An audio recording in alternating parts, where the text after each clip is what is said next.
الله أكبر.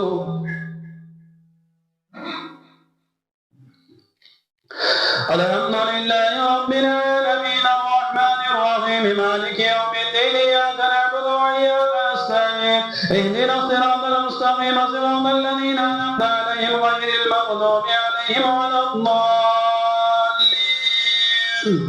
قاتلهم الشيطان عنها فأخرجهما مما كان فيه وقلنا اهبطوا بعضكم لبعض عدو ولكم في الأرض مستقر ومتاع إلى حين فتلقى آدم من ربه كلمات فتاب عليه إنه هو التواب الرحيم. قلنا اهبطوا منها جميعا فإما يأتينكم مني هدى فمن تبع هدايا فلا خوف عليهم ولا هم يحزنون والذين كفروا وكذبوا بآياتنا أولئك أصحاب النار هم فيها خالدون.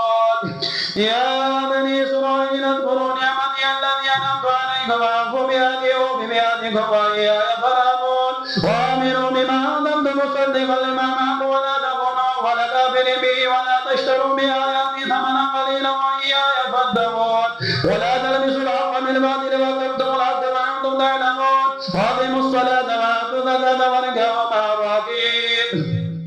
أتأمرون الناس بالبر وتنسون أنفسكم وأنتم تتلون الكتاب فلا تعقلون واستعينوا بالصبر والصلاة وإنها لكبيرة إلا على الخاشعين الذين يظنون أنهم ملاقو ربهم وأنهم إليه راجعون. يا بني إسرائيل اذكروا نعمتي التي أنعمت عليكم وأني فضلتكم على العالمين واتقوا يوما لا تجزي نفس عن نفس شيئا ولا يقبل منها شفاعة ولا يؤخذ منها عدل